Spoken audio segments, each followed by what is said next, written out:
Assalamualaikum warahmatullahi wabarakatuh. Alhamdulillah hamdan katsiran tayyiban mubarakan fih kama yuhibbu rabbuna wa yarda. Asyhadu an la ilaha illallah wahdahu la syarika lah wa asyhadu anna Muhammadan abduhu wa rasuluh. Allahumma shalli wa sallim wa barik ala Muhammad wa ala alihi wa sahbihi ajma'in. Ya ayyuhalladzina amanu taqullaha haqqa tuqatih wa la tamutunna illa wa antum muslimun. Amma ba'd. Ustaz Maman hafizakumullah, jamaah sekalian rahimakumullah jami'an.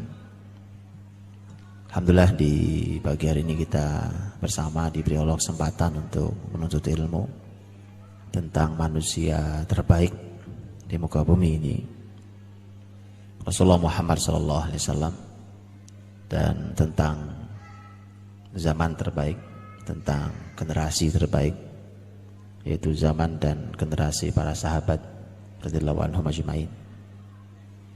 Dan kita ini pengikutnya. Namanya pengikut itu tinggal ngikut yang di depan. Cuma kalau terlalu gelap jalanannya kita nggak tahu yang di depan.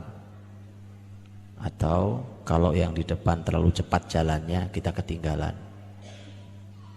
Karenanya kita harus cerdas dalam memandanginya, harus terang jalannya, harus berjalan secepat mereka berjalan, supaya bisa ngejar.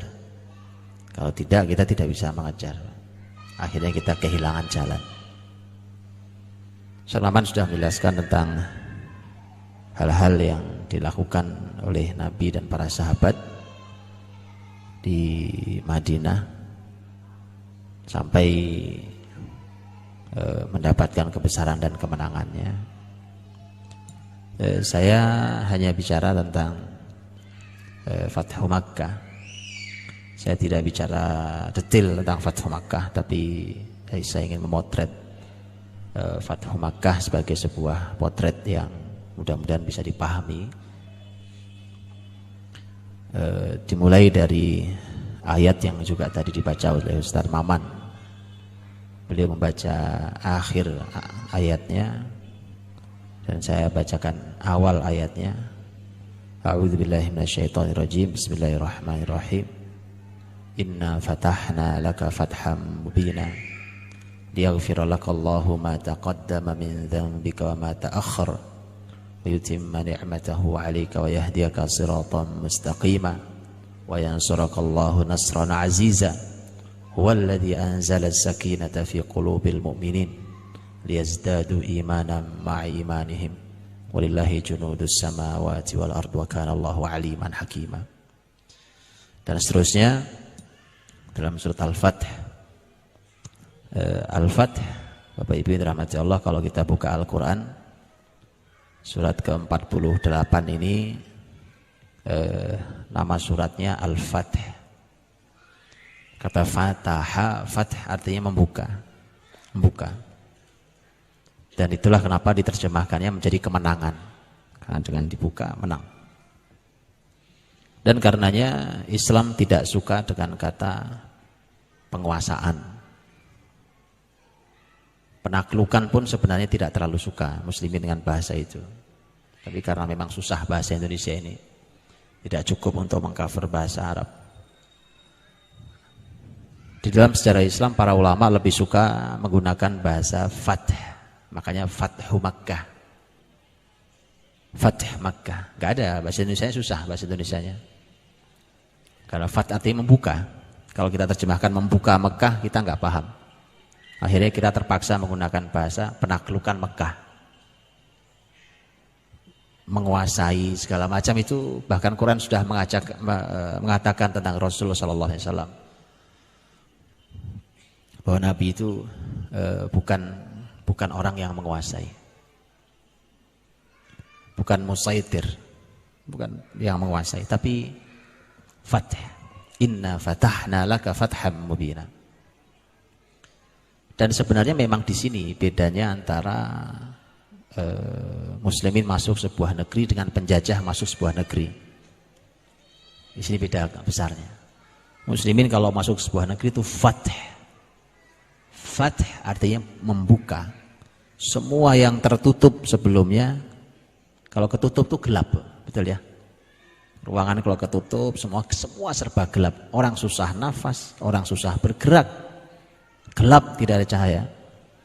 Kalau sudah dibuka gitu, orang bernafas lega, cahaya terlihat, ada pandangan luas yang lain, dan seterusnya. Itu Islam. Cuma dengan satu kata itu. Bedanya muslimin masuk sebuah negeri dengan orang-orang penjajah masuk sebuah negeri, bedanya adalah kata fath. Makanya silahkan dibaca negeri manapun yang dimasuki muslimin dan negeri manapun yang dimasuki penjajah. Bedakan, Pak. Belanda masuk ke Indonesia, dulu kata ceritanya ayah saya, itu kalau sudah ada suara sirine dibunyikan oleh Belanda itu, semua orang suruh masuk bunker bawah tanah. Katanya ada penyerangan. Ternyata bukan ada penyerangan, ternyata Belanda lagi ngangkuti kekayaan Indonesia. Itu penjajah, Pak. Hanya menguruk kekayaan sepulang. Muslimin tidak, muslimin masuk membuka. Masyarakat tadinya tertutup, ilmunya dibuka, jadi cerdas. Tadinya tertutup, peradaban mereka dibuka menjadi masyarakat berperadaban. Tadinya tertutup, kekuatan mereka dibuka menjadi punya kekuatan yang terdahsyat yang ada. Ekonomi mereka carut marut dibuka oleh muslimin sampai menjadi pemimpin bumi di bidang perekonomian dan seterusnya. Itu fath namanya. Jadi kalau mau tahu bedanya, itu bedanya. Dan itu dibuktikan oleh sejarah. Silakan dibaca manapun, muslimin masuk ke negeri manapun dan penjajah masuk negeri manapun. Ya. Baik. Karenanya Quran menggunakan kata fath dan ulama lebih suka dengan kata fath. Jamaknya adalah futuhat. Karenanya ekspansi atau perluasan wilayah muslimin itu beda tipis kalimat ekspansi itu dengan penjajahan, Pak. Tapi kalau Islam tidak menggunakan kata itu sebenarnya, tapi ya, sudahlah, susah menerjemahkannya, ya kan. Para ulama lebih suka menggunakan kata futuhat. Futuhat itu ya membuka, semua wilayah dibuka. Dari jahiliyah sampai menjadi Islam. Fathu Makkah juga sama. Karenanya kalau antum baca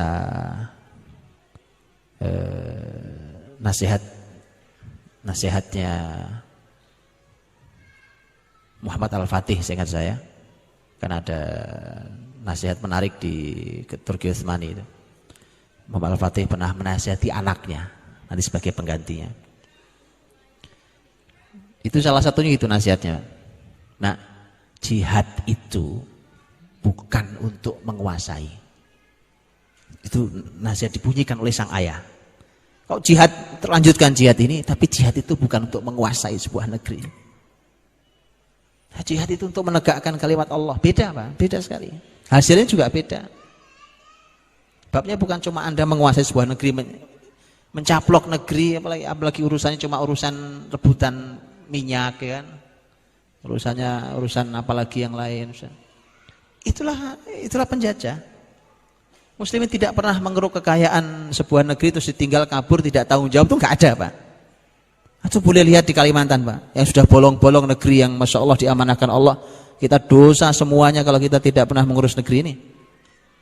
Fardu kifayah. Negeri ini harus ada yang mengurus supaya dia baik, supaya kita tidak kena dosanya. Fardu kifayah. Kalau yang ikut membantu membolongi negeri ini, ya dosanya jelas berlipat-lipat, Pak. Oh, sudah jelas, Pak. Allah tidak pernah ridho buminya dirusak, Pak. Wala tufsidu fil ardi ba'da islahiha. Jangan pernah rusak bumi, kata Allah. Itu bumi Allah yang punya. Kalian ngerusak bumi, jangan pernah rusak bumi, kata Allah. Setelah Allah perbaiki bumi ini, tidak bisa. Datang gitu, asal sudah dikeruk itu batu bara, kemudian jadi danau yang membahayakan itu, ya kan? Pergi, Pak. Itu penjajah, asli penjajah. Ada emas dilubangi besar-besaran, ditinggal pergi habis itu negerinya. Makanya sudah banyak yang mengkhawatirkan. Papua New Guinea itu negeri kaya raya tadinya, Pak. Kaya, wong itu satu gandeng sama sama apa Irian Jaya Papua ya kan, gandeng, kaya, sekarang miskin, datang dikeruk habis tinggal pergi, persis sama, dan itu bukan Islam sama sekali. Muslimin kalau datang fatah, muslimin datang di situ, masuk ke situ. Mereka bergabung dengan masyarakatnya, menjadi masyarakat yang tidak terpisah. Bahkan mereka menikah dengan masyarakat setempat, mereka didik masyarakatnya, dibangun ekonominya, dibuatkan pasarnya, dibuatkan pendidikannya, dibangun segala hal, jalan, jembatan, semua dibuatkan, sistem dibuatkan. Bahkan muslimin siap mati di tempat itu. Itu muslimin. Makanya salah fatal orang menyebutnya penjajahan. Dan hari ini negeri-negeri yang pernah dimasuki muslimin sudah mulai bisa membandingkan. Sudah mulai bisa membandingkan. Contohnya Spanyol, Pak. Seingat saya pernah membaca atau mendengarkan ceramah, saya lupa. Analisa seorang ahli sejarah Eropa hari ini, sejarah Eropa hari ini, hari sejarawan hari ini, ketika dia mengomentari Spanyol, dia mengatakan Spanyol tidak pernah jadi negeri besar ketika bergabung dengan Eropa. Pernah Spanyol besar di Eropa? Spanyol pernah menjadi pemimpin bumi ketika bergabung dengan muslimin. Yang bicara bukan muslim, sejarawan Eropa. Mereka mulai merasakan itu. Turki yang sekarang yang lagi bicara besar-besaran tentang pemimpinnya yang menarik, mudah-mudahan diberikan Allah keistiqomahan. Abdullah Gül dengan Erdogan. Saya pernah dengar teman saya cerita bahwa mereka kan Turki itu kan selalu jadi tarik ulur, Pak. Boleh nggak boleh masuk ke Uni Eropa, ya kan? Karena Turki itu sebagian wilayahnya masuk Asia, sebagian wilayahnya masuk Eropa. Begitu muncul pemimpin yang sekarang, kemudian wallahualam saya pernah dengar kabarnya dia berkata, kami nggak perlu mengemis lagi dengan Eropa karena Turki tidak pernah punya sejarah besar ketika bergabung dengan Eropa. Turki punya sejarah besar memimpin bumi ketika bergabung dengan Islam. Perlu pemimpin kayak gitu, Pak. Ya. Iya. Dan sejarah memang bicara Turki Utsmani dengan Islam 6 abad memimpin bumi, Pak. 6 abad memimpin bumi, Pak. Jadi sekarang semua sudah mulai merasakan harusnya ada yang berkata itu tentang Indonesia. Mana ada Indonesia maju? Betul? Tanpa bersama Islam. Baca sejarahnya, silahkan baca. Boleh, semua agama boleh duduk bicara. Boleh, Pak. Mau bicara, saya mau bicara. Mau Majapahit, Sriwijaya, boleh kita bicara. Negeri ini tidak pernah besar. Kebesarannya tidak pernah mencapai puncaknya kecuali ketika bergabung bersama muslimin. Itu fatah namanya. Ini bedanya. Saya baru bahas kata fatah. Karena Fathu Makkah, Pak. Fathu Makkah. Fathu Makkah juga demikian. Dan inilah kata yang Allah kasih langsung ke muslimin. Inna fatahna laka fatham mubina. Kami berikan kepada Allah fath. Kami bukakan dengan fath yang nyata. Dan isi surat Al-Fath sesuai dengan namanya itu memang enak bacanya, Pak. Karena isinya itu semua menggembirakan, semua menyenangkan isinya soal. Sesuai dengan nama suratnya, Quran itu selalu punya satu tema besar. Dalam satu surat itu mesti ada tema besarnya. Dan tema besar itu akan mewarnai seluruh isi surat. Itu khas Quran. Kita perlu kapan-kapan membahas sirah nabawiyah tapi pakai Quran, Pak. Karena beda, sangat berbeda rasanya. Membahas sirah nabawiyah pakai Quran. Itu sangat berbeda dengan cara membahas sirah menggunakan buku-buku sejarah. Beda sekali. Kenapa? Bedanya adalah Quran itu mukjizat, itu bedanya. Sehingga semua penjelasan Quran tentang peristiwa sejarah, peristiwa sirah nabawiyah dan seterusnya, itu menggunakan kata-kata yang penuh dengan mukjizat. Penjelasannya mukjizat, kata-kata pilihannya mukjizat, sampai hurufnya mukjizat. Beda dengan huruf Arab yang lain, yang ditulis itu tulisan manusia. Ini wahyu. Sangat berbeda. Nanti saya uraikan sedikit nanti supaya kita tahu. Supaya kita tahu belajar sirah dengan menggunakan masuk melalui pintu Quran itu sangat-sangat berbeda. Ayat di surat Al-Fath ini, para sahabat Nabi radhiyallahu anhum ajma'in, Abdullah bin Mas'ud, Jabir bin Abdullah, Al-Bara' bin Malik, para sahabat radhiyallahu anhum ajma'in mengatakan begini, menurut kalian kata fath di sini adalah Fathu Makkah, tapi menurut kami Al-Fath itu adalah Bayatur Ridwan. Apa maksudnya? Para sahabat mengatakan kalian bicara tentang fath selalu Fathu Makkah. Kata fath artinya anggaplah artinya kemenangan, oke ya? Anggaplah artinya, Bapak Ibu sudah tahu ya, artinya membuka. Anggaplah artinya mudah, kemenangan. Yang kalian maksud dengan kemenangan selalu bicara kemenangan Mekah. Kemenangan ketika berhasil kembali membuka Mekah. Tapi buat kami, para sahabat Nabi, kemenangan ini adalah kemenangan Sulhul Hudaybiyah. Bayatur Ridwan di Hudaybiyah. Apa maksud kalimat ini? Bapak Ibu, para sahabat itu orang pinter. Jadi kalau bicara pakai bahasanya orang pinter. Tidak dipahami kecuali oleh orang pinter juga. Jadi Bapak Ibu paham apa tidak? Enggak, saya tidak menuduh loh ya, saya cuma bicarakan sahabat itu pintar. Pintar luar biasa, Pak. Wallah cerdasnya. Itu kalau diuji dengan uji apa tadi ini, Pak? Uji IQ, saya kira alat ujinya jebol, Pak. Wallah enggak ada yang betulan. Betulan, Pak. Alat ujinya jebol. Beneran, Pak. Pasti bingung tuh para psikolog, saya jamin, Pak. Saya jamin. Beneran, Pak. Alat ujinya akan jebol. Di atas jenis sudah nggak ada itu, mereka akan bingung, sudah tuh ini udah nggak ada ukurannya. Betulan. Makanya karena dia cerdas, Pak. Cara membahasakannya itu dengan bahasa kadang-kadang cuma karena mereka terbiasa dengan Quran. Quran itu ngasih isyarat ilmu besar sekali hanya disyaratkan dengan satu huruf alif. Pernah kebayang nggak, Pak? Belum pernah tahu ya. Sahabat terbiasa dengan itu, makanya mereka ngomong dengan bahasa singkat-singkat aja. Kita ini kan ngomong kepanjangan sebenarnya. Kayak saya ini ngomong 1 jam, kelamaan, Bu. Kelamaan saya bicara 1 jam. Lama banget. Sahabat cuma sekecap kata, itu ngurainya panjang. Yuk saya urai sekarang kalimatnya. Saya sok pinter aja kalau ini. Saya urai, saya bantu ngurai, Pak. Mohon maaf, saya bantu ngurai. Para sahabat ingin mengajari kita begini.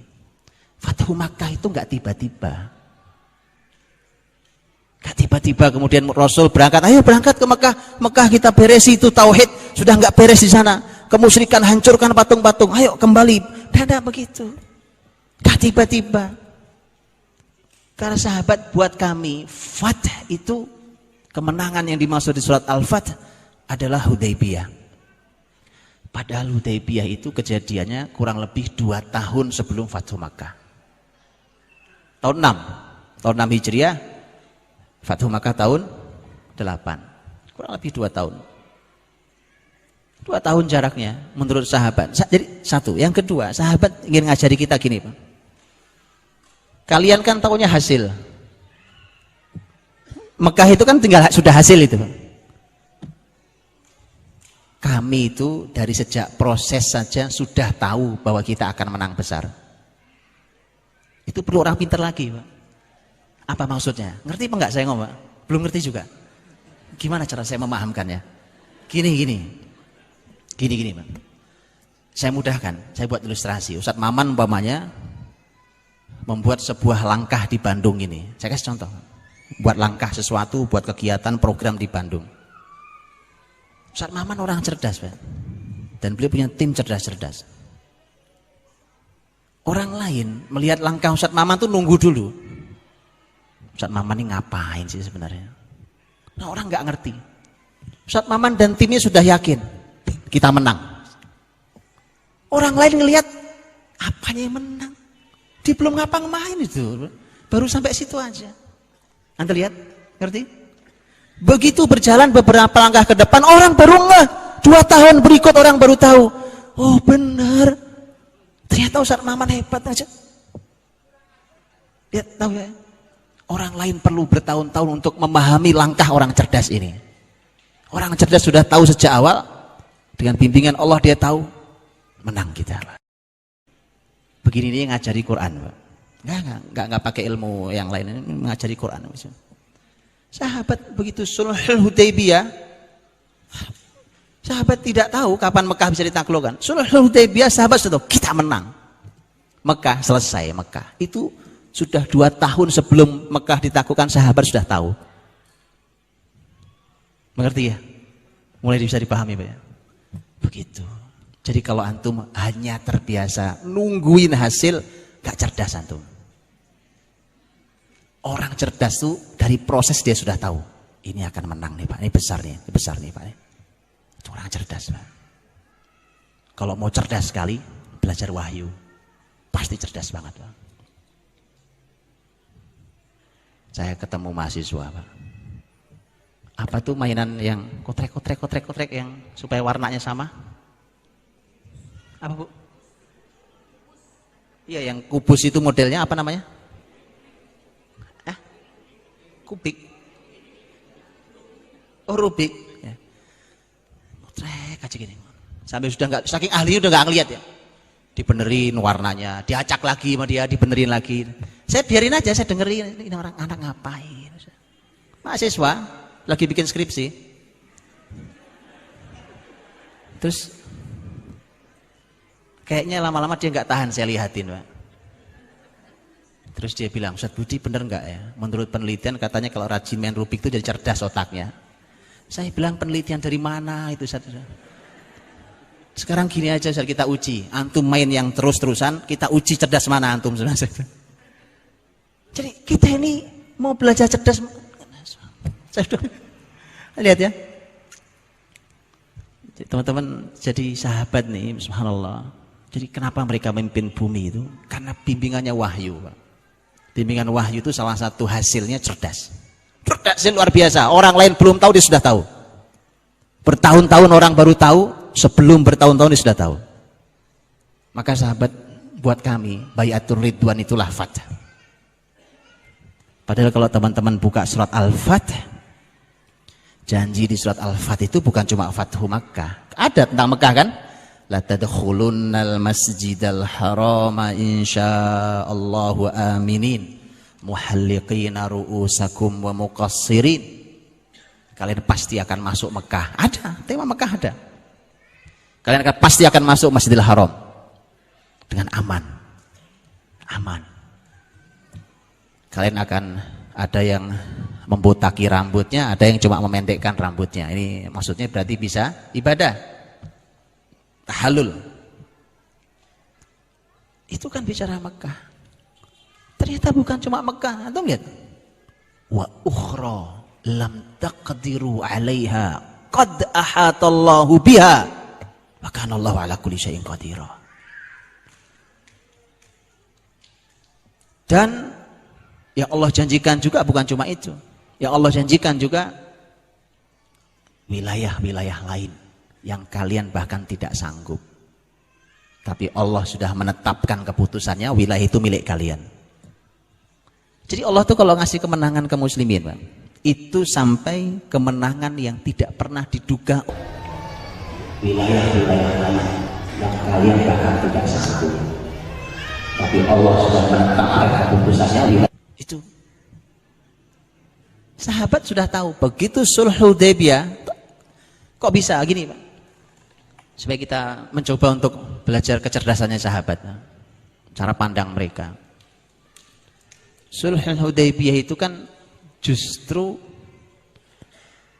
Umar saja sempat protes ke Rasul Sallallahu Alaihi Wasallam, karena menurut Umar ini kita kalah. Di Sulh Hudaybiyah itu kita kalah. Umar mengatakan itu. Sampai Umar mengatakan, idzan fama hadhihi daniyah ya Rasulullah. Ini kenapa kita mau rela dengan kerendahan ini? Kita kalah ya.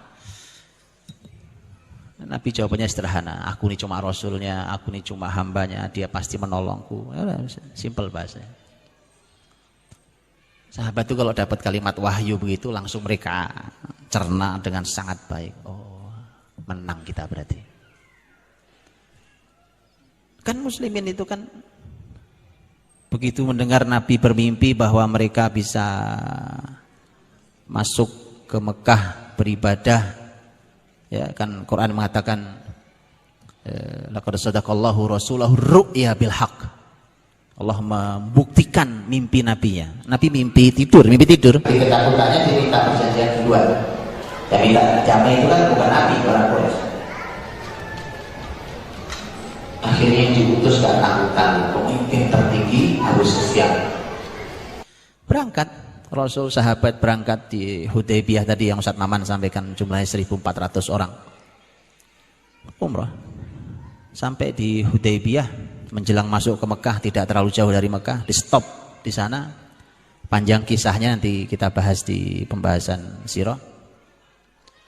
Intinya adalah muslimin ditolak. Tidak boleh masuk Mekah dengan perjanjian-perjanjian bahwa muslimin tidak boleh masuk Mekah tahun ini, muslimin harus pulang, baru boleh tahun depan, itu pun tidak bawa senjata dan hanya boleh 3 hari di Mekah. Perjanjiannya susah banget ini muslimin kan? Terus perjanjian berikutnya, siapapun suku-suku yang mau bergabung ke Mekah silahkan gabung ke Mekah. Suku-suku Arab yang lain yang mau gabung Madinah silahkan gabung Madinah. Sudah jelas? Kemudian perjanjian damai, enggak perang 10 tahun lamanya. Oke, Mekah Madinah kita enggak perang. Musyrikin sudah enggak perang sama muslimin 10 tahun lamanya.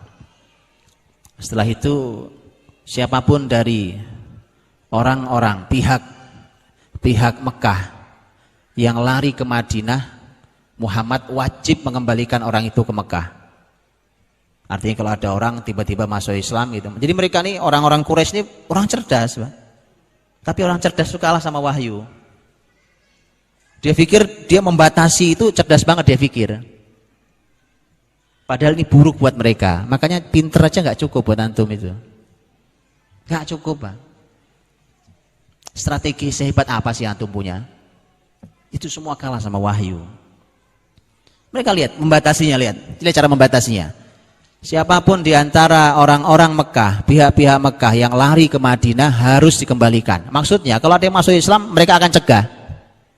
Bahkan sudah sampai Madinah, balikin ke sini. Dia pikir mereka hebat. Dan kalau ada orang-orang Madinah yang lari ke Mekah, kami tidak punya kewajiban mengembalikan. Itu seimbang?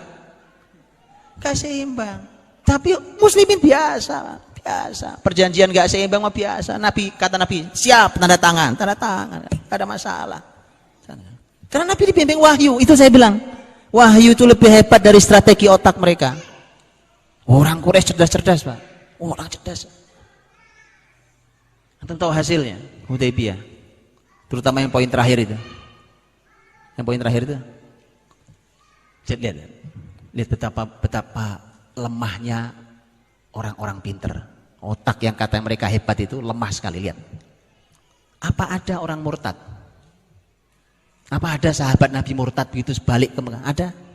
Gak ada. Jadi kalau mereka berkata nanti kalau ada orang Madinah balik ke Mekah, pulang ke Mekah gara-gara murtad, maka kami tidak punya kewajiban mengembalikan. Enggak apa-apa, enggak ada yang murtad. Ada orang masuk Islam apa enggak?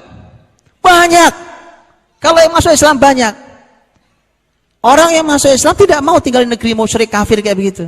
Mereka pergi. Pergi kemana? Ke Madinah, negeri Muslim. Kalau sampai Madinah harus dibalikin. Betul? Karena mereka tahu akan dikembalikan oleh Rasul, dan Rasul pasti sangat taat dengan peraturan yang dibuat. Nabi itu orang sangat taat pada akad yang dibuat. Mereka pergi dari Mekah tapi nggak nyampe Madinah. Kan perjanjiannya kalau sampai Madinah baru balik, harus dikembalikan supaya nggak ngerepotin Nabi, kembalikan kita. Kita juga nggak mau tinggal di Mekah, gampang. Kita pergi, nggak usah nyampe Madinah. Apa yang terjadi? Menurut apa yang terjadi? Di jalan antara Mekah dan Madinah, jarak 500 kilo itu jaraknya. Di jalan antara itu berkumpullah komunitas orang-orang Muslim berkumpul di wilayah itu. Jadi sebuah tempat ini mereka kuasai dan semuanya Muslim. Dan ini sangat mengganggu perjalanan dagang Quraisy, Pak. Jadi yang menang cerdas apa wahyu? Wahyu. Ini mengganggu sekali kelompok ini. Dan kelompok inilah yang nanti ini benar-benar menjadi duri dalam daging orang-orang Quraisy. Mereka ini kesulitan mereka dengan strategi. Gimana? Ini dikuasai oleh mereka akhirnya. Mereka di Mekah nggak mau, ke Madinah juga nggak usah. Di sini aja.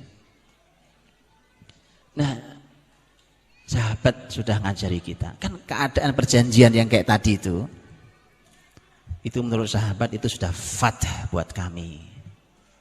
Dari mana fathahnya? Dari semua sisi, dari banyak sisi. Sisi pertama tentu karena ini wahyu, karena sudah diuji oleh Umar radhiyallahu anhu bahwa Nabi nggak punya jawaban. Kan Umar protes tentang isinya. Umar protes, tapi tidak ada jawaban dari Nabi kecuali Nabi hanya mengatakan innama ana rasuluh.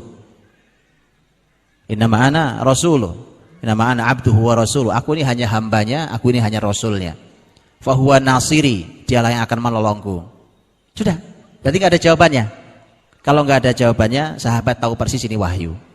Kalau sudah wahyu, mesti baik dibaliknya. Itu sahabat.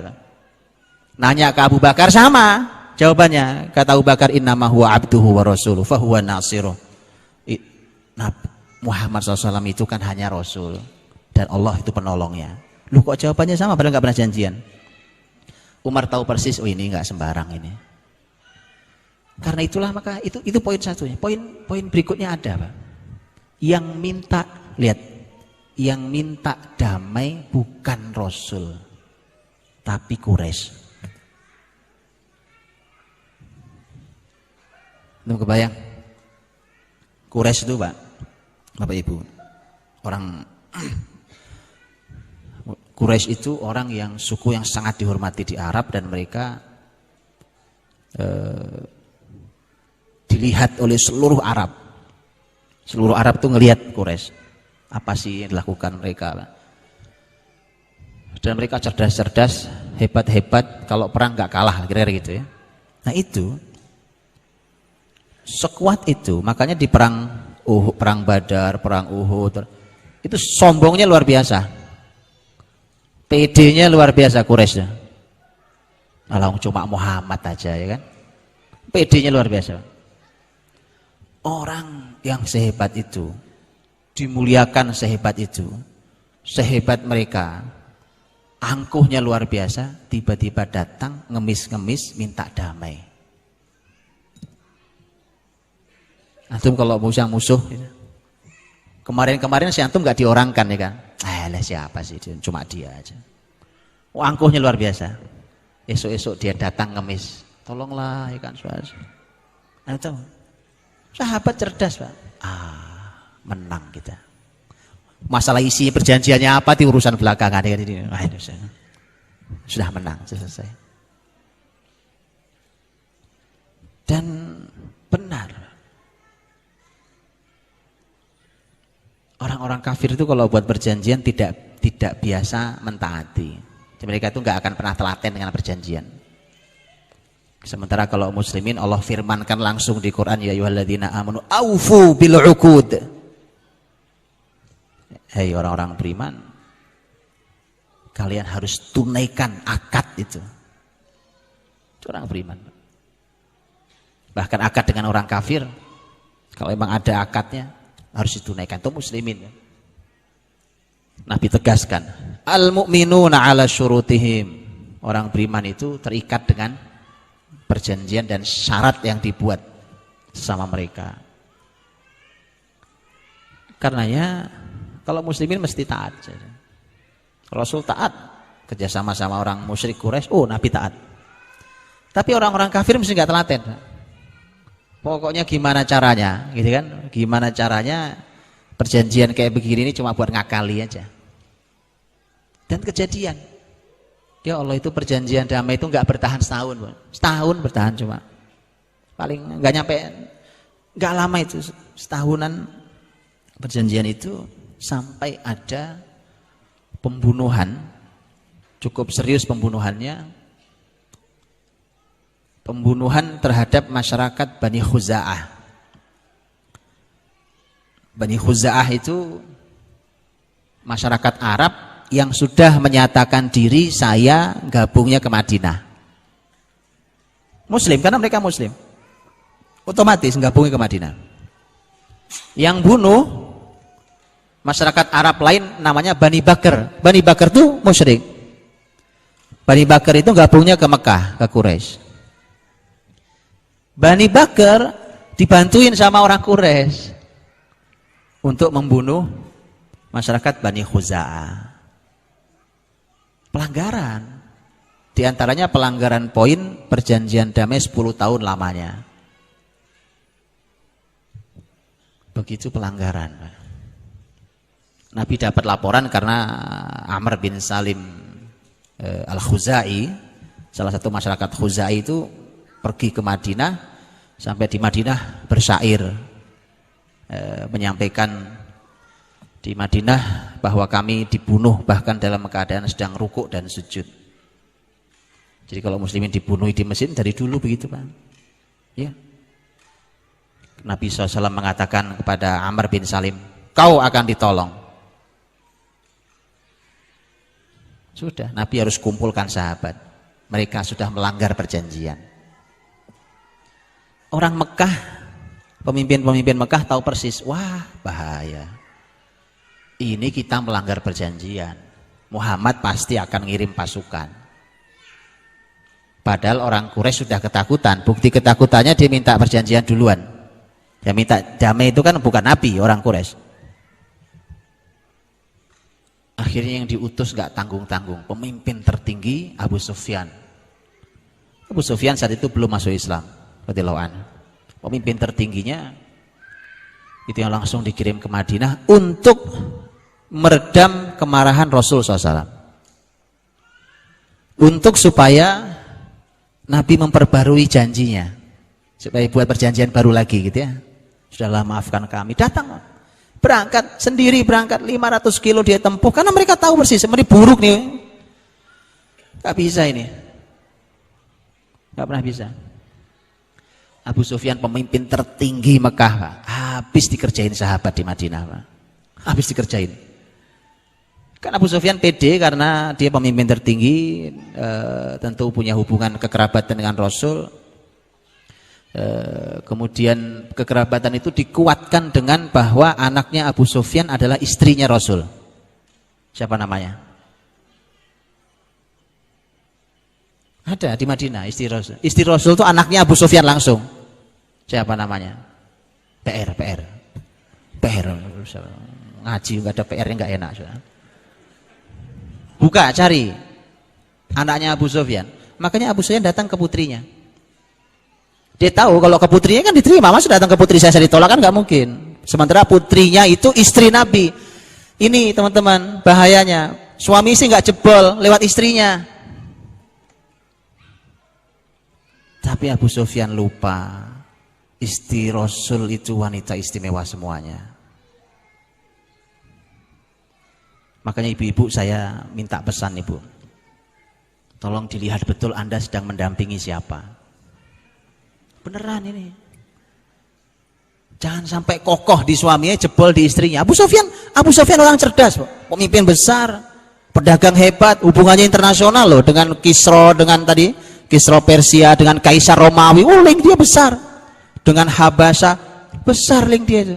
Orang cerdas, pengalaman internasional. Dia tahu, siapa tahu kan, masuk selalu putri saya itu istrinya Rasul. Laki-laki, Pak. Hebat-hebatnya laki-laki dibisiki istrinya juga tembus, Pak. Bayangan orang PKP, dia lupa yang dia hubungi adalah orang beriman. Itu yang dia lupa. Datang ke istrinya, Pak. Dia pikir akan disambut istimewa luar biasa, Pak. Datang dibukain dong nama ayahnya. Ayahnya ya. Tetap walaupun kafir adalah ayahnya, diterima, silakan masuk ya. Duduk dia, begitu duduk ditarik karpetnya sama istri, sama anaknya. Duduk ada karpet.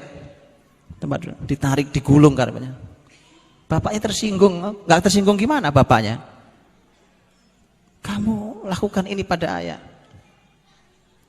Kata Muhammad, iya. Karena ini tempat duduknya Rasul sallallahu alaihi wasallam. Tidak pantas diduduki oleh orang musyrik najis seperti dirimu. Bapaknya lo itu, Pak. Abu Sufyan lupa dia sedang berhadapan dengan orang beriman. Itu. Gak ada yang salah kalimatnya kan? Gak ada yang salah.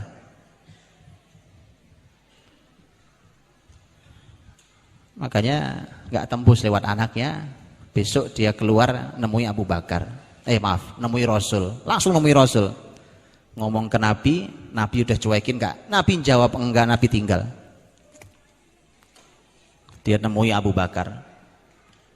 Abu Bakar, tolonglah Abu Bakar bicara sama Rasul, jangan sampai ada pertumpahan darah di Mekah. Abu Bakar mengatakan enggak, saya enggak mau ngomong sama Nabi. Habis dikerjain Abu Sufyan. Itu pemimpin besar, Pak. Sampai jadi hina di Madinah. Datang dia ke Umar, Umar tolonglah, ini datanglah. Kan mereka semua berteman dulu kan di Mekah. Ya kan? Tolonglah bicara sama Rasul, minta jadi perantara. Kayak nggak tahu Umar aja Abu Sufyan. Umar bilang, demi Allah Abu Sufyan. Kalau Abu Bakar kan jawabnya simpel, enggak, ma'ana bifa'il. Enggak, saya enggak mau melakukannya. Kalau Abu Umar lain, demi Allah Abu Sufyan. Andai di tanganku hanya tersisa cambuk untuk melawanmu, demi Allah aku lawan sampai mati kamu. Umar dilawan ya kan? Habis Abu Sufyan, habis saja. Sudah. Terakhir ketemu Ali nanti. Dikerjain juga sama Ali, habis. Antum baca sirahnya luar biasa. Dan Abu Sufyan pulang dalam keadaan hina. Radhiyallahu anhu, nanti beliau masuk Islam ya. Ini waktu beliau masuk Islam. Abu Sufyan tahu sudah celaka Mekah. Tapi nggak tahu apa rencana Muhammad SAW. Yang jelas Mekah mesti bakal diserang oleh Muhammad. Gak ada pilihan, kecuali tinggal orang bilang sekarang tos-tosan aja sudah gak ada pilihan. Sementara orang Quraisy sudah takut dengan kekuatan muslimin. Sudah menang, Pak. Sudah menang muslimin ya. Jadi Fatu Makkah itu tinggal jeger, tinggal itu aja. Persis itu. Pulang Abu Sufyan. Rasulullah SAW menyiapkan para sahabat. Teman-teman, tentu karena waktu yang terbatas ya. Antum baca Fathu Makkah dahsyat luar biasa. Penuh dengan pelajaran, penuh dengan hikmah di semua lini. Semua lini. Saya mau bicara strategi sekarang. Perhatikan strategi luar biasa dari sejak di Madinah sampai di Mekah. Strategi Nabi SAW. Waktu di Madinah itu Nabi merahasiakan. Semua sahabat tahu Nabi marah tentang Mekah, tapi Nabi tidak serta-merta ayo berangkat ke Mekah, enggak. Nabi punya strategi. Nabi tahu persis Nabi orang Mekah ya, Nabi tahu persis orang Mekah, Nabi tahu persis teritorial Mekah, sehingga Nabi menggunakan strategi. Nabi cuma mengumumkan kepada para sahabat, kata Nabi, kalian semua persiapkan diri, siap-siap semua, kita mau melakukan safar, siapkan diri. Kali ini agak misterius karena Nabi tidak menyebutkan tempat tujuan. Sahabat namanya tentara, Pak, kan? Sahabat tentara, diperintah muncul satu kata siap, ya. Apa nggak tahu kemana, siap jalan. Semua siap-siap, menyiapkan perbekalannya, menyiapkan kudanya, senjatanya, semua perbekalan mereka siapkan. Dah siap, tinggal nunggu perintah Nabi. Kita belum jelas susul kemana ini kita. Nabi merahasiakan perjalanan. Sampai Nabi SAW di rumah juga menyiapkan diri, yang menyiapkan Aisyah radhiyallahu anha. Abu Bakar datang ke rumah putrinya, ke rumah Aisyah, begitu melihat kok ada perbekalan. Disiapkan, kata Abu Bakar, nampaknya Rasul mau pergi. Ya, kemana saya nggak tahu. Aisyah pun nggak tahu. Bayangkan Pak, kadang-kadang strategi. Jadi Bu, saya minta tolong ke ibu-ibu. Kadang-kadang suami itu punya strategi yang ibu-ibu nggak perlu tahu. Ketawanya paling kenceng di sini jadinya. Nggak, ini beneran. Kalau ibu percaya dengan kebesaran suami nggak perlu juga menyampaikan segala hal. Nanti Anda juga akan tahu gitu loh.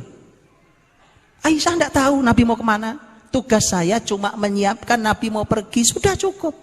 Mau pergi kemana nggak tahu saya. Cukup. Anda nggak perlu tahu korek. Anda korek pun Anda belum tentu siap. Coba dibunyiin, belum tentu siap kan? Itu lihat Pak. Strategi itu sampai di rumah Nabi SAW. Ini betul nih. Yuk kita ubah cara kita berumah tangga dengan cara Nabi SAW. Barokah, bahagia. Betul. Ya Bu ya, jadi nggak perlu juga. Ibu-ibu itu nggak perlu tahu berapa jumlah gaji suami, itu nggak penting Bu. Beneran, yang penting itu ibu perlu apa dipenuhi suami itu penting. Kalau masalah gaji berapa suami, nggak penting. Nggak penting, beneran.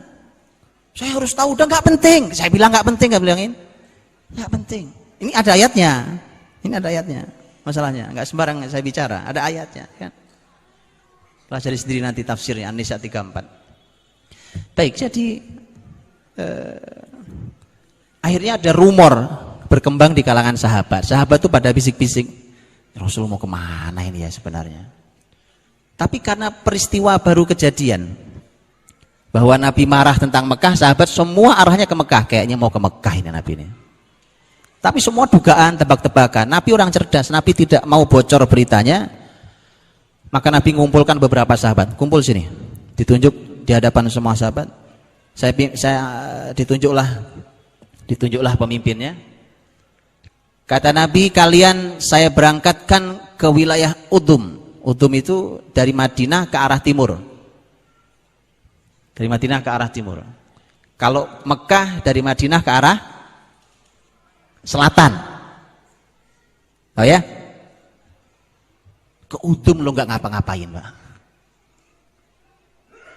Berangkat kalian ke Udum, nanti sampai sana kalian pergi sesuai dengan perintahku. Jadi kadang-kadang pasukan tuh berangkat gitu Pak. Itu strategi pasukan perlu dibahas sendiri dalam pembahasan sangat amat panjang. Kadang-kadang pasukan itu tidak tahu diberangkatkan kemana. Kadang-kadang Nabi minta nanti kau bawa surat ini berangkat ke arah sana. Boleh surat ini dibuka kalau perjalanan sudah sampai sekian, kalau boleh buka surat ini. Baru ketahuan, oh ke sini tahu perginya Pak. Itu kejadian di sahabat Nabi SAW. Itu luar biasa Pak. Jadi kalau belum punya kader kayak gitu, belum ada kemajuan Pak. Nggak ada kebangkitan. Belum punya kader kayak gitu, nggak ada. Antum tahu Muhammad Al-Fatih?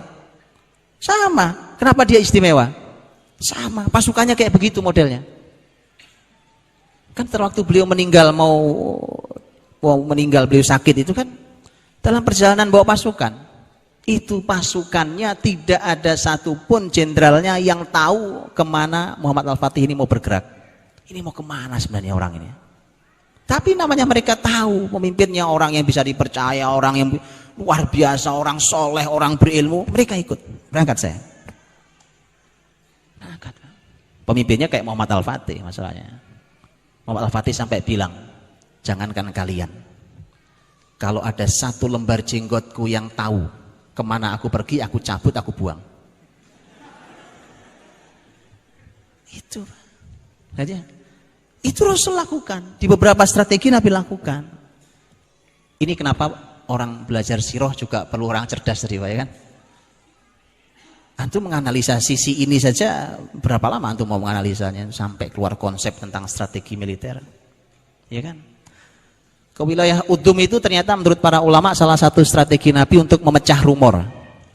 Jadi yang berkembang di sahabat, oh ke Mekah. Nabi begitu dikirim ke arah timur, oh bukan ke Mekah ternyata. Padahal benar mau ke Mekah itu. Saking Nabi tidak mau ada. Karena memang strategi Nabi untuk masuk ke Mekah itu perlu dikejutkan. Jadi cara masuknya harus mengejutkan. Itu baru Mekah bisa diambil. Nabi tahu persis Mekah, Nabi itu lahir di Mekah.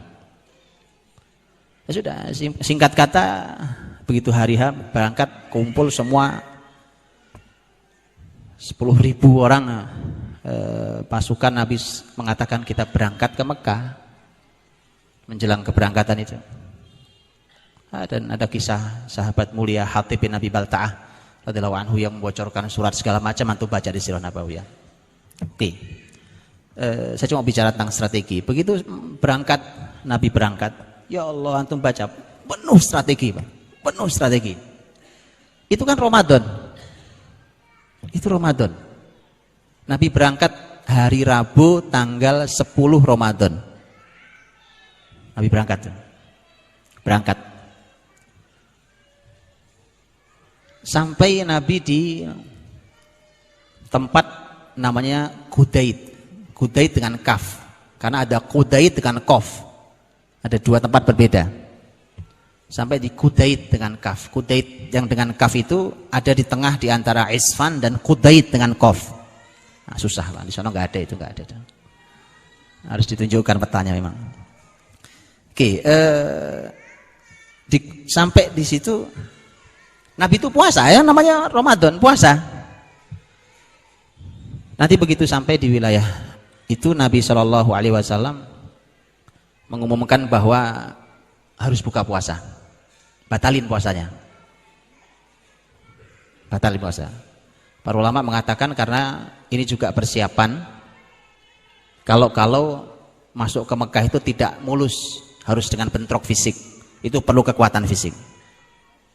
Syar'i untuk buka puasa dengan cara itu, maka Nabi buka puasa di hadapan sahabat, semua sahabat diperintah untuk buka puasa. Buka puasa. Sudah perjalanan mereka, baru nanti Nabi terus berjalan.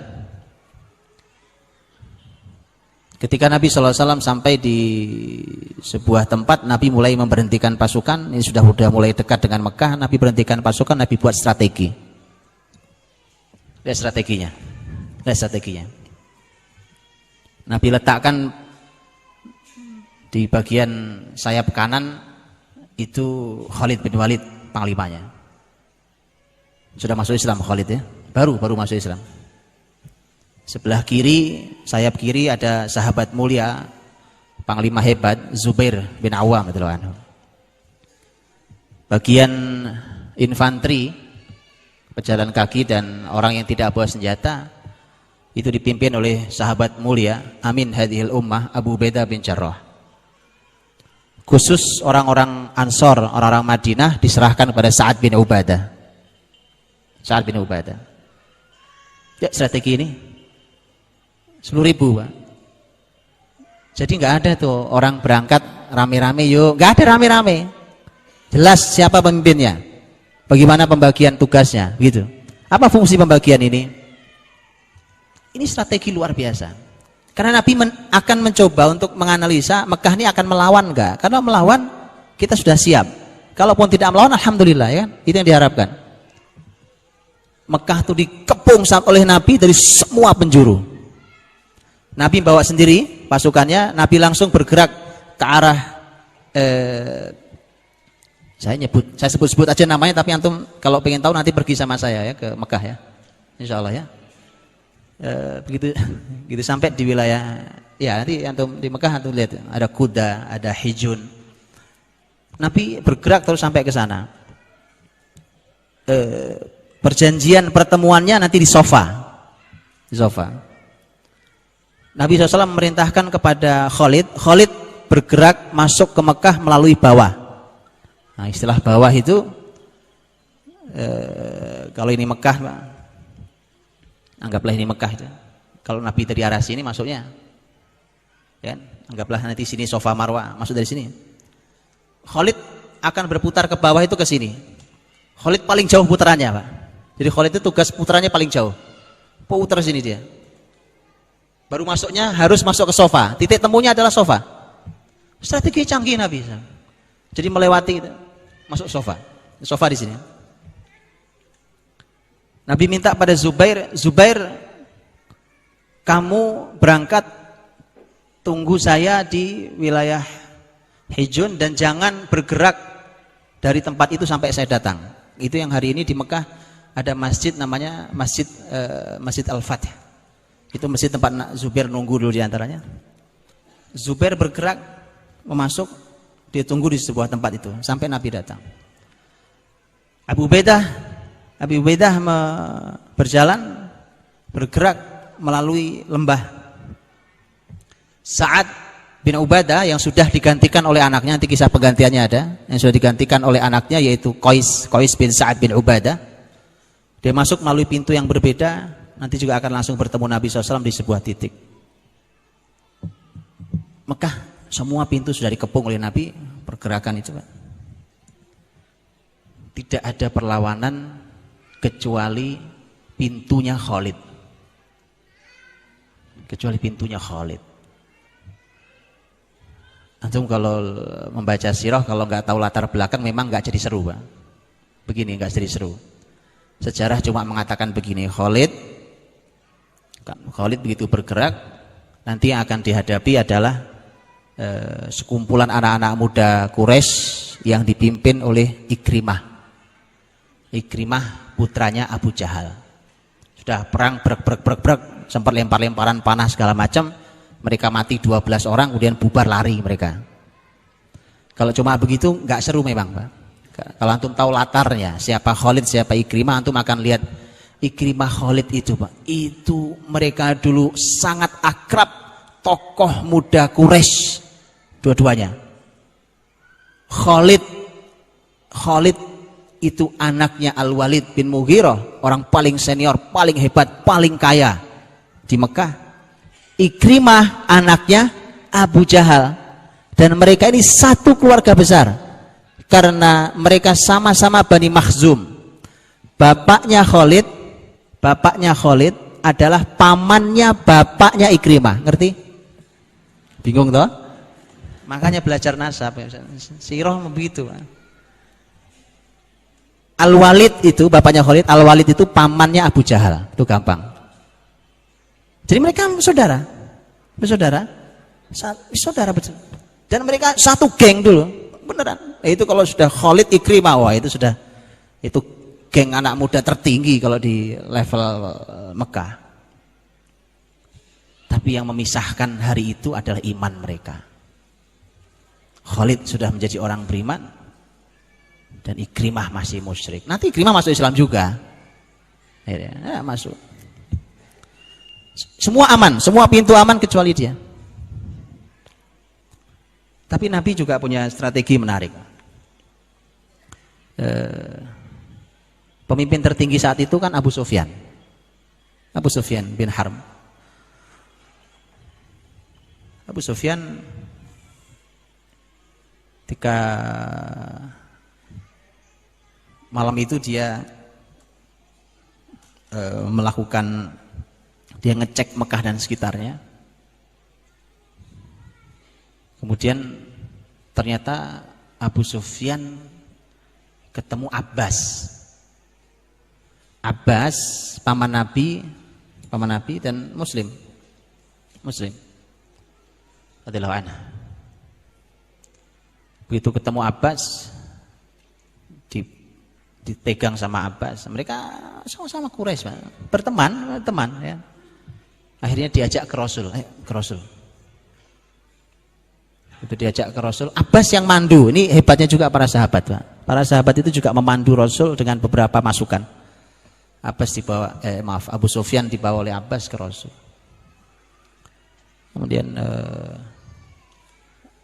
begitu ketemu Nabi berkata, "Waihak ya Abu Sufyan, alam ta'lam alla ilaha illallah." Kan kamu tahu tidak ilah kecuali Allah, Abu Sufyan. Kenapa kau tidak mau ucapkan? Alam ta'lam anni Rasulullah. Kan kau tahu aku Rasulullah. Ini kata Nabi langsung. Abu Sufyan sempat menjawab dengan jawaban Abbas mengatakan, "Aslim ya Abu Sufyan. Aslim. Masuk Islam kamu. Cepetan syahadat, sekarang juga syahadat." Jadi Abu Sufyan juga dikerjain, Pak. Kan kemarin sudah kalah di Madinah. Sekarang ketemu di situ ya kan. masuk Islam cepetan. Jadi sahabat gini Bapak Ibu, orang tuh kalau pengen saudara yang dapat hidayah, tolong juga punya strategi. Iblis itu juga punya strategi masalahnya untuk memurtadkan orang, membuat orang sesat.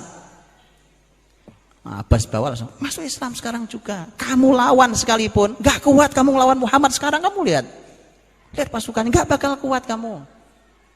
Masuk Islam cepetan. Emang syahadat masuk Islam. Abu Sufyan syahadat di situ. Apapun latar awalnya, tapi kelak Abu Sufyan dan keluarganya menjadi keluarga yang mulia karena berislam dengan baik. Singkat katanya, begitu dia masuk Islam, Abbas tuh bisikin Nabi, ya Rasulullah, Inna Abu Sufyan yuhibbul fakhr. Abu Sufyan tuh orangnya senang dengan bahasa kita itu, orang itu gila hormat, Pak. Gila hormat. Tahu ya? Jadi senang, punya kebanggaan kan, maklum pemimpin tertinggi, ya kan? Pemimpin tertinggi, biasa semua orang hormat, biasa semua orang nunduk-nunduk, tiba-tiba nggak ada yang hormat, stres itu, Pak. Tapi ini strategi menarik. Abbas bisik, lihat panduan Abbas bisiki Rasul. Rasul bilang, ya sudah, Abu Sufyan, umumkan nanti ke masyarakat Mekah, kita tidak akan mengganggu masyarakat Mekah, semua aman, dengan syarat, man dakhala baita Abi Sufyan fahuwa amin, wa man dakhala al-masjid fahuwa amin, wa man aghlaqa babahu fahuwa amin. Nabi umumkan, yang masuk rumahmu wahai Abu Sufyan aman, yang masuk masjid aman, yang nutup pintunya aman. Hebat amat Abu Sufyan. Dari sekian banyak orang cuma dia yang rumahnya kalau masuk rumah dia aman. Strategi Nabi, Pak. Antum tahu, menghadapi orang begitu tuh kadang-kadang antum harus ngalah dikit. Mau apa sih? Jabatan. Saya kasih, sini kasih. Gampang ini, yang penting nanti saya pegang hatinya. Orang mu'alaf namanya. Tahu mu'alaf artinya? Wal mu'allafati qulubuhum, itu kita lagi ngelus-ngelus hatinya, itu mu'alaf artinya. Orang mu'alaf jangan dibentak-bentak, Pak. Mu'alaf tuh orang kafir masuk Islam, tapi ada yang muslim sudah lama, sholatnya juga baru, itu juga mu'alaf juga.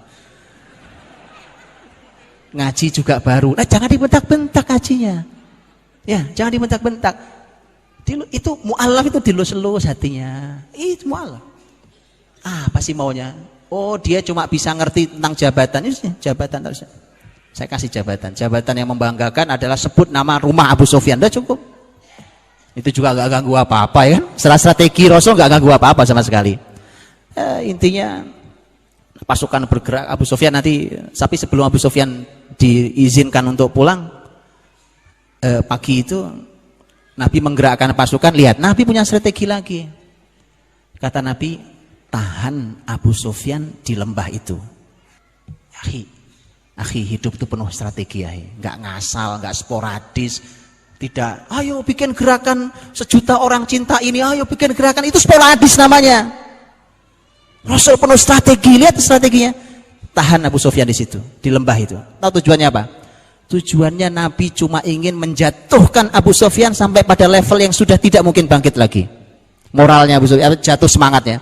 Yaitu apa? Diletakkan di sebuah tempat gitu, pasukan semua dilewatkan di depan mata dia. Dia tahu betapa besarnya pasukan Muhammad SAW dan sudah tidak mungkin dilawan oleh Quraisy. Antum tahu, begitu lewat pemimpin besar Madinah, Sa'ad bin Ubadah yang bawa bendera Ansor, ngelewati Abu Sufyan. Abu Sufyan udah ngelihat banyak orang udah gemeteran begitu. Ya kan, sudah artinya sudah, waduh ini besar sekali pasukan Muhammad, lewat. Banyak pasukannya. Dia sebagai pemimpin dia tahu kekuatan masyarakatnya. Akhirnya dia begitu ngelihat, begitu lewat giliran pasukan Madinah dipimpin oleh sahabat mulia Sa'ad bin Ubadah. Sa'ad bin Ubadah ngeledekin Abu Sufyan lagi. Begitu lewat dipisiki, al-yaum yaumul malhamah wal yaum adzallallahu Quraisyan. Hari ini Abu Sufyan hari perang besar. Gemeteran dia teman ini. Udah tahu Hari ini hari perang besar, malhamah. Hari ini hari Allah menghinakan Quraisy. Hina kalian sekarang. Udah tahu orang gemeteran digituin sekalian kan. Kasihan Abu Sufyan radhiyallahu anhu, masya Allah, kasihan. Tapi dia harus Abu Sufyan bersyukur karena dapat hidayah. Rasul SAW kemudian akhirnya Abu Sufyan sudah diizinkan untuk pergi. Abu Sufyan nemui Rasul, ya Rasulullah, tahukah kau apa yang dikatakan oleh Sa'ad bin Ubadah? Laporan dia. Itu yang paling nyesekkan kalimatnya Sa'ad bin Ubadah. Sa'ad bin Ubadah bilang apa? Kata Rasul, al-yaum yaumul malhamal yaum adalallahu Quraisyan. Kata Nabi, bal al-yaum yaumul marhamah wal yaum a'azzallahu al-Ka'bah wal yaum a'azzallahu Quraisyan. Tidak, justru hari ini adalah hari kasih sayang. Hari ini adalah hari Allah memuliakan Ka'bahnya, dan hari ini adalah hari Allah memuliakan Quraisy. Dipanggil Sa'ad bin Ubadah, sini, benderamu kasih anakmu. Nabi saking tidak mau ada perang di Mekah, akhirnya itulah kisah kenapa Sa'ad bin Ubadah benderanya pindah ke tangan anaknya Qais. Itu pun Nabi cerdas, nggak diberikan ke orang lain, diberikan ke anaknya. Jadi nggak terlalu ini kan, masih anak-anak saya, karena Sa'ad bin Ubadah itu pemimpin tertinggi Madinah. Intinya waktu saya sudah habis ya. Yang jelas begitu muslimin masuk ke Mekah, masya Allah luar biasa. Dan yang terakhir Nabi SAW nanti menyitir menggunakan kalimatnya Nabiullah Yusuf alaihissalam. Itu juga kisah yang dahsyat ketika Nabiullah Muhammad SAW sholat di dalam Ka'bah. Dan ini masya Allah simbol-simbol yang luar biasa. Antum tahu yang diajak masuk itu ada Usamah, ada Bilal. Ini dua anak muda yang enggak diorangkan di Mekah. Bilal kan dulu digebuki digebuki di Mekah, disiksa, kulit hitam, budak, enggak ada harganya. Tidak ada yang masuk ke Ka'bah bersama beliau kecuali diantaranya hanya seorang Bilal yang dulu dihina. Jadi simbol besar. Sekarang semua pembesar lagi di bawah Ka'bah itu semua lagi berdiri, semua lagi ketakutan. Kalian lihat sekarang, budak yang dulu kalian gebuki sekarang menjadi orang besar. Ya, jadi hati-hati nilai orang. Hati-hati nilai orang. Anda nggak tahu masa depannya, oke? Nggak usah tahu. Bahkan seorang hanya budak hitam yang digebuki tidak ada harganya, hari ini di hadapan kalian lebih mulia dari kalian yang sekarang gemeteran takut. Dan mereka sudah terbayang dengan masa lalu mereka dulu pernah menghina Nabi, melempari Nabi, merencanakan pembunuhan terhadap Nabi dan mencaci maki Nabi. Ya, itu udah kerjaan mereka. Mereka kebayang mau diapain sama Muhammad ini saya. Nabi sudah dalam Ka'bah, Nabi sholat sunnah, Nabi berdiri di pintu Ka'bah, orang-orang pembesar Quraisy kumpul di bawah. Nabi berkata, la ilaha illallah wahdahu la syarikalah nasara jundah wa hazamal ahzaba wahdah. Nabi sampaikan. Nabi memuji Allah Subhanahu wa taala. Alhamdulillahilladzi adhaba ankum nakhwatal jahiliyah. Segala puji bagi Allah yang telah menghilangkan kesombongan jahiliyah kalian. Nabi sampaikan. Terus, Nabi SAW menyampaikan kalimat tauhid itu, pujian pada Allah. Sampai kemudian orang-orang ini jelas semakin ketakutan, Pak. Yang disampaikan tauhid yang sama dengan waktu dulu menyampaikan tauhid waktu Nabi dihajar oleh mereka, ya. Nabi SAW kemudian berkata, mata dhunnun an yuf'ala bikum, kira-kira menurut kalian ini mau saya apakan? Nah, laki-laki dikerjain ini, Pak, ya. Insyaallah aja orang sudah ketakutan digituin lagi kan. Kan udah gemeteran takut nih, urusannya dihukum mati biasanya. Mereka mengatakan, mereka menjawab, khairan akhun karim ibnu akhin karim, insyaallah baik. Kata mereka, insya Allah baik, kalian kan saudara kami yang mulia, yang dermawan, kalian juga anak dari saudara kami yang mulia, yang dermawan. Itu kalimat orang kalah. Iya, mengemis belas kasih. Akhirnya Nabi SAW kemudian mengatakan, kata Nabi SAW, al-yaum aqulu kama qala Yusuf li ikhwati. Hari ini aku akan berkata seperti Yusuf dulu berkata pada saudara-saudaranya. Karena mereka ini saudara Nabi, Quraisy.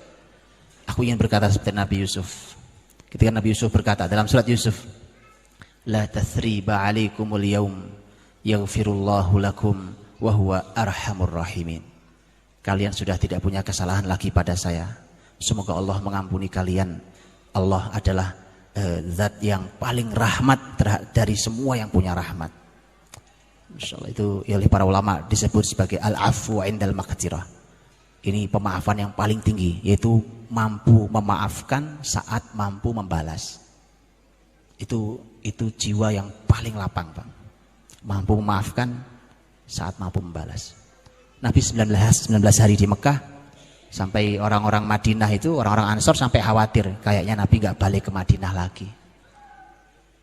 Sahabat Madinah nggak rela Nabi tinggal di Mekah, karena kami ingin hidup didampingi Nabi SAW. Masya Allah ya. Nah, orang Madinah nggak rela ditinggal Nabi. Tapi orang-orang Madinah mulai khawatir, jangan-jangan Nabi nggak mau balik lagi ke Madinah. Ini negeri Mekah, negeri beliau. Di sini ada Ka'bah di sini. Maka datang ke Rasul, ya Rasulullah, jangan-jangan kau nggak mau kembali ke Madinah. Nabi mengatakan, kata Nabi, al-mahya mahyakum wal mamatu mamatukum. Subhanallah. Kata Nabi, hidup bersama kalian, mati bersama kalian. Masya Allah, kemuliaan luar biasa untuk orang-orang Madinah. Kata Nabi, hidup bersama kalian, mati bersama kalian. Saya nggak akan di sini. Nabi pulang ke Madinah. Wallahu a'lam bishawab. Silahkan dipelajari, dan sebuah kemenangan yang sangat besar. Imam Ibnu Qayyim mengatakan huwal fathul a'zam. Inilah kemenangan terbesar dalam sejarah Nabi SAW. Assalamualaikum warahmatullahi wabarakatuh.